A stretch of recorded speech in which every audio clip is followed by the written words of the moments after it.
We've been rolling through some of the non-negotiables for every NFL division. Let's tackle the AFC South right now, shall we? Non-negotiable. All right, let's talk about the Houston Texans. They are the first full squad team in training camp. They were out there early this morning beating that blazing Houston Heat, seeing what they can do in year two. I would say the non-negotiable for the Texans is keep the peace.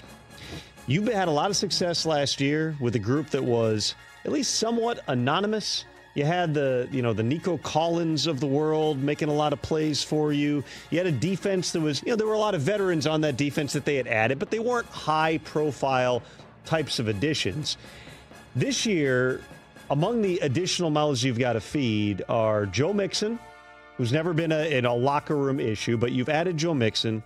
You've added Stephon Diggs. You still have Nico Collins. You've got Tank Dell. You've got Dalton Schultz. You got a lot of mouths to feed on that team. And with a guy like Diggs, who I've covered his entire career, he's a good dude. He's a fun guy to talk to. He's a hell of a player. He also wants the football. And so this isn't a matter of you got to force the ball to Stephon Diggs.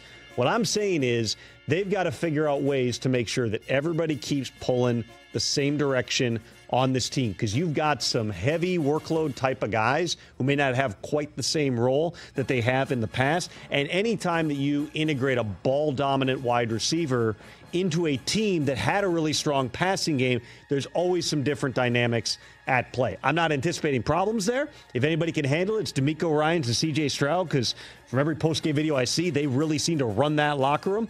But that's the biggest key. Keep the peace. For the Colts, pretty simple. Anthony Richardson needs to play smarter.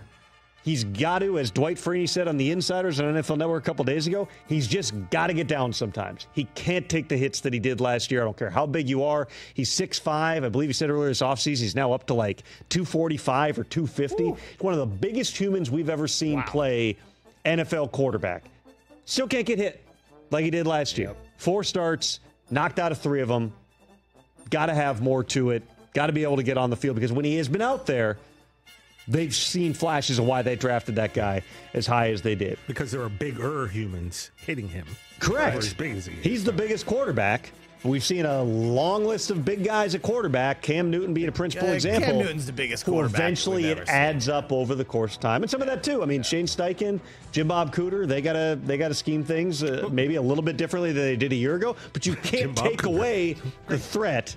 I just wanted to call him JB. That'd be better. Technically, Dan McGuire was the biggest quarterback, right? At 6'8" back in the day, but that's a history lesson. Tall. I mean, Brock Osweiler was like 6'9". He was 6'9"? Okay. Look it up. Yeah, he was 6'8", 6'9". He's a big still guy, that tall. But he had like my body shape, just like you stretched me out like Gumby. Jaguars, non-negotiable. Get Trevor Lawrence in rhythm. We've seen Trevor Lawrence play really good football. We've seen him play not really good football. And down the stretch last season, it was not a Trevor Lawrence issue. It was the whole Jaguars team. But they were not the same. He's not making $55 million a year. He's being paid like one of the best quarterbacks in the NFL. Yep. I don't think there's a whole lot of people out there right now, just to be completely honest. If you're making a list of the top 5 quarterbacks in the NFL, I don't think Trevor Lawrence is on it for very many people. Top 5? I don't know how many people he's on a top 10 quarterback list. And that's because of the inconsistencies. They got to find a way to keep him being the same guy all the time.